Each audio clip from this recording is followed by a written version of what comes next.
I'm joined by Sam Hunter and Giles Elwood from the mighty Homesearch. Guys, it's nice to see you and speak to you. The other day in the office, we read the news that Homesearch had raised not an insignificant amount of money.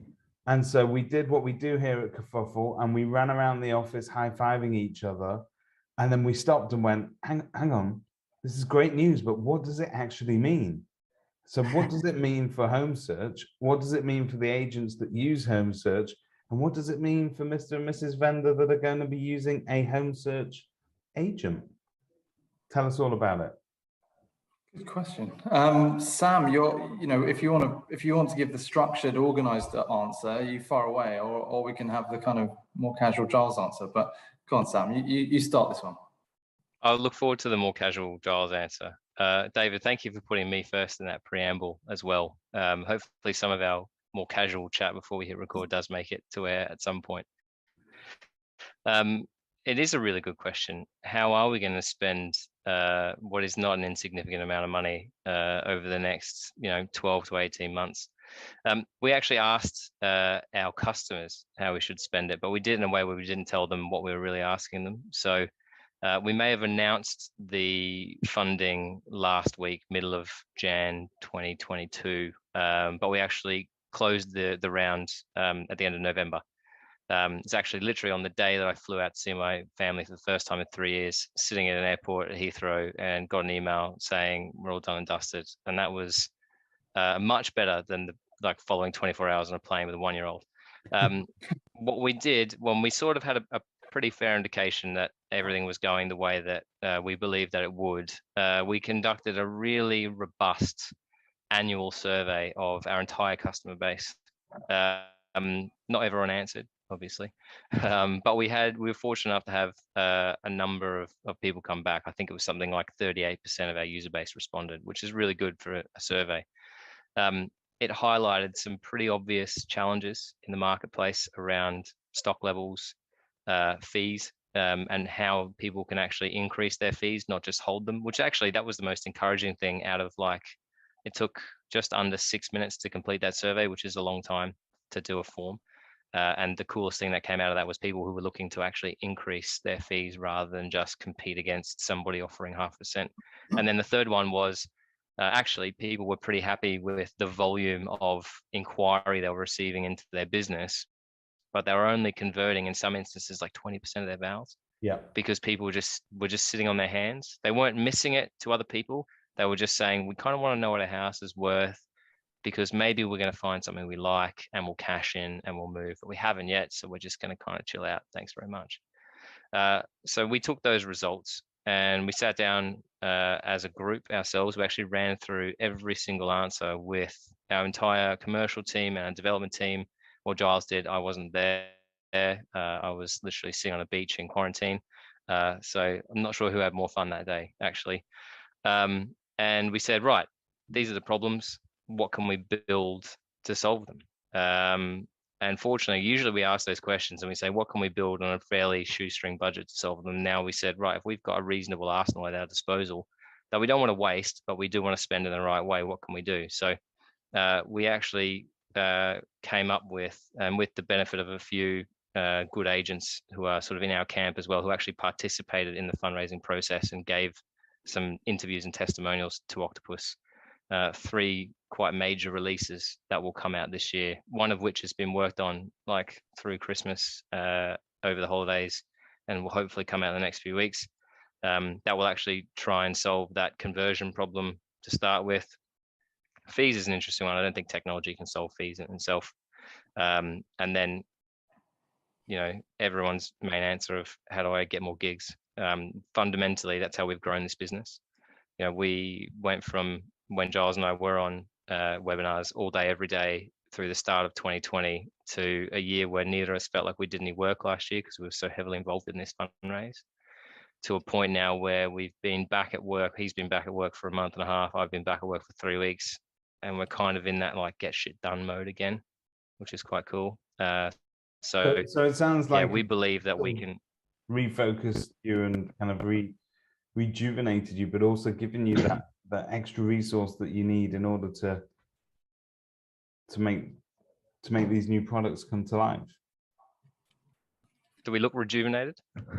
I think we both look pretty. Giles has never looked better. You know what, Sam? I've had your explanation. It's very technical, and well done on that, Giles. Thank you. What was he on about? Good question. That in fact, he used a lot more words than maybe I probably would have done. But I think, I mean, I will start with the fact that this process we went through was, and I won't go on about it forever, but we've been running Homesearch for quite a while, and we had this vision of Homesearch when we launched it out of another business, a bigger business which we ran before that. Also a business that helps estate agents win instructions, but in a different way, and bigger as well. And so we self-funded Homesearch for quite a few years, and then we did our first major raise, our seed investment raise, in fact the month before COVID kicked off. So that was, the timing was timing, guys. It was good timing. It was good timing, and actually, but we also took on a couple of investors who were very wise, and they immediately saw it happen. Now, I have to be honest. I've been in business. I've been running my own businesses for 17 years. I can't believe it. It's this month, so January is 17 years. When it comes out of my mouth, I'm like, really, did that actually happen? But it's true. I have. Hardly looks old enough, right? I don't feel old enough. I typically don't act old enough most times. But actually, somehow, I have been in business for 17 years on my own, and as in, working well with all my teams. The last 9 months, this process that we've just gone through to get the Series A is the hardest 9 months I've had in my entire 17-year career. And I went through the 2008 financial crisis with 55 staff and 250 grand of the costs a month, and the world collapsed in 2008. And I sort of have lived through that kind of. I've got scars in my mind of that process and that time. And yet the last 9 months were harder than that in many ways because of the VC we chose. Now, Kerfuffle know this, but lots of different tech companies get funded all the time, and it can be. Look, I've never found anything terribly easy. Money doesn't come out of nowhere. You've got to work for it. That's the only thing I do know. You've got to work hard, and you've got to be dedicated to what you do. But I am aware that there are funders out there that will kind of just throw money at anything. And the due diligence process is, well, if they like the smell of what's going on, then they'll give you the money. Yeah, and when you read these headlines of the sort of money that is being thrown about in the space, yeah, it's incredible. As somebody that, I mean, I more of my feet in the agent camp than I do in the tech camp. But when you look at it, you'd think, wow, as long as you've got a fairly robust concept, somebody will write you a check. But that's it is to a point. I believe that's true. I believe it is true. I've never gone down that route. I mean, I raised money from angel investors, and they knew us. They knew that we deliver on our promises. They knew we work. You know what? I imagine the most reassuring thing for an investor is that when you're putting your head to sleep, and you're going to bed and you're thinking, is my money safe? They're thinking, they got Giles and Sam working their arse off. Probably at that moment where they're putting their head down to bed, Giles and Sam are probably sitting there writing emails, doing this and that. So I think in terms of a safe investment, we were that to the angel investors. And so they made a pretty quick decision on us back in 2019. And so I kind of had no idea what to expect. I'd never gone through a funding process. I've only ever built businesses myself with no investment, just by sheer hard work, and we've recycled whatever profits we had that month into the following month. And we've been very careful what we spent and how we've grown, and we've grown responsibly. And I think that is the normal way of doing business, right? We're not used to just taking people's money in and spending all over the place. That's just not how we've ever done it. So I wasn't familiar with it. Anyway, we then decided, actually, we want to get an amazing funding partner, a funding partner that's going to help us grow, but grow really well to serve our industry. And so we decided, we shortlisted it down to 2 or 3 of the biggest funders in the country, the most well-respected. And we then very quickly narrowed it down to Octopus Ventures, who were the original VC funding partner to Zoopla. I think they funded them from seed level all the way down to the PLC when they floated. And they've since done another, I think, 2 or 3 investments with Alexander Chesterman, who ran Zoopla. And I think the fact that he went back to them was a good sign. The fact that they seeded it so early and it was so successful, you know, that's a good sign as well.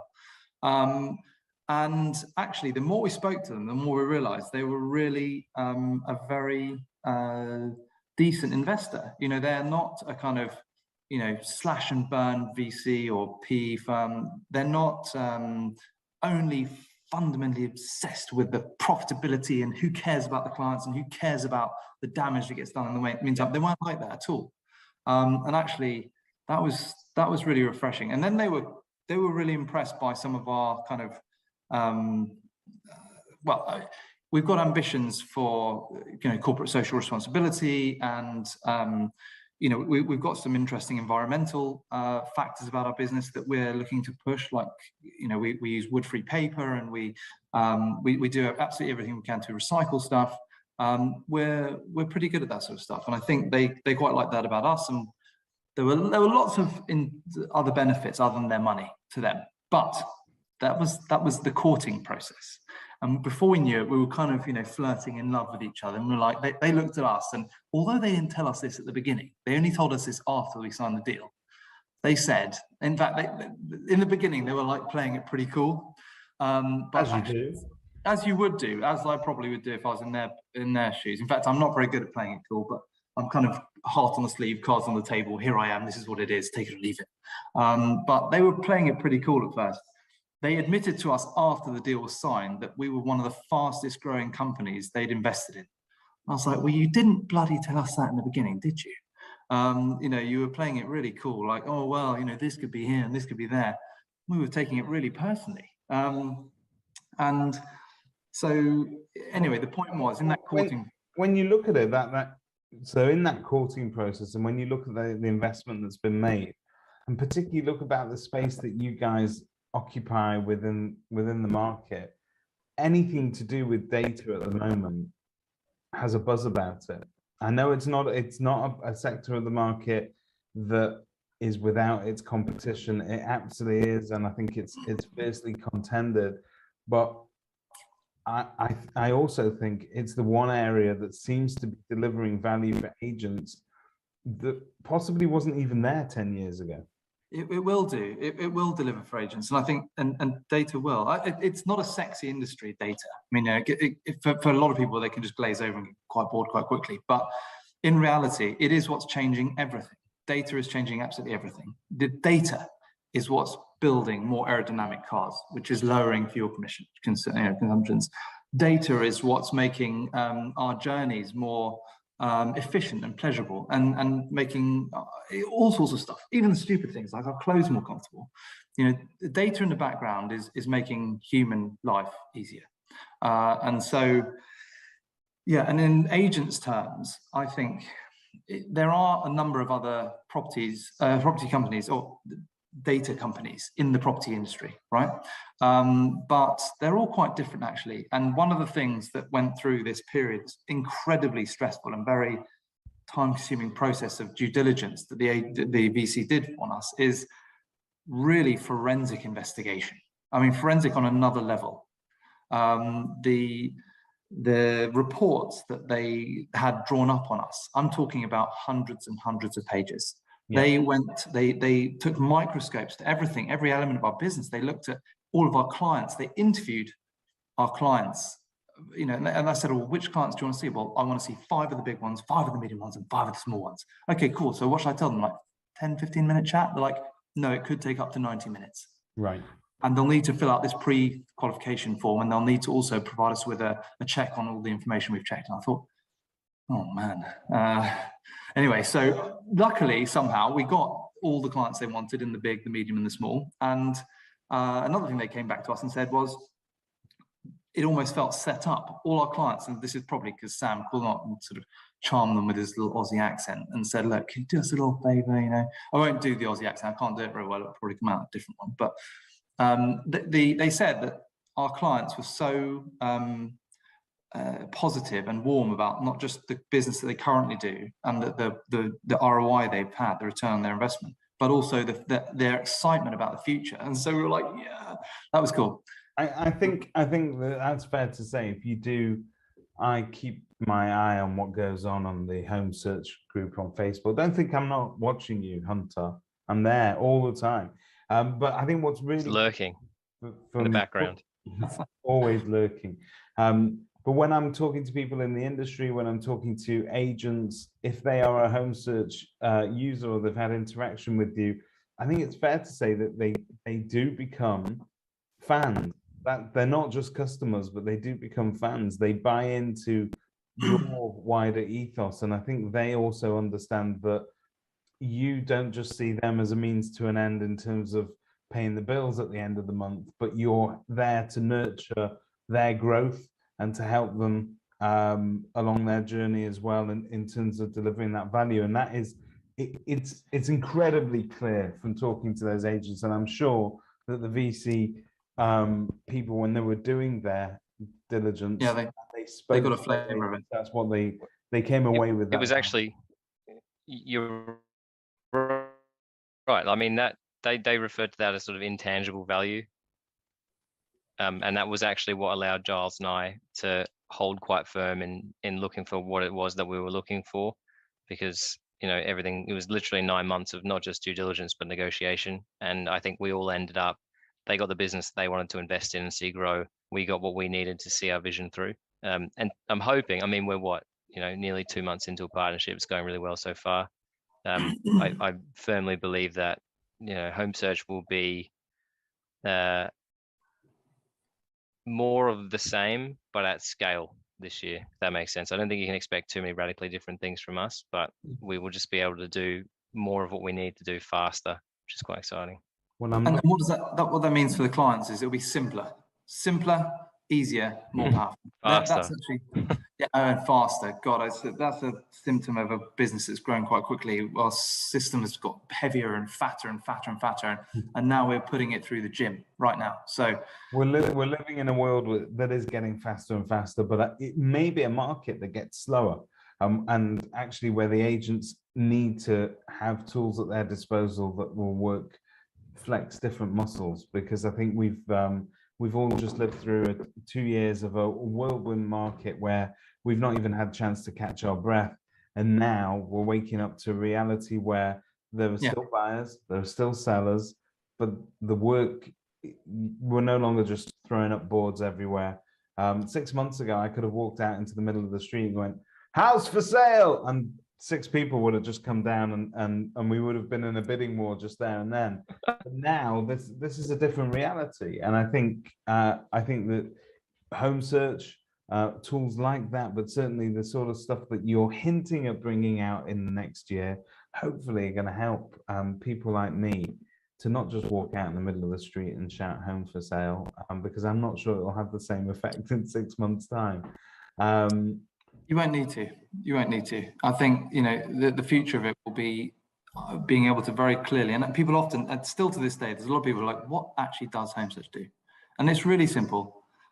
We help agents find the right home for their clients. That ultimately is a lovely outcome for us. We're cheerleaders for you. We're beating that drum. We want to see what you're going to be doing for us in the next year. I'm incredibly excited. I'm impressed by everything that you've done so far and where you've come a long way in the business as well. And really excited to see what you'll be delivering for agents in the next year.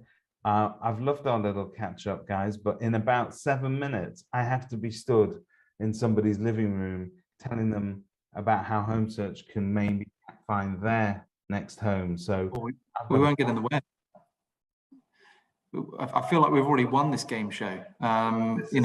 Your prize might be an instruction, but I think that's the name of the game. If you look at all the Sam and I did an interesting piece last year where the name of the game felt more pressured. It was, how many instructions can we get our hands on because we're selling everything that we can.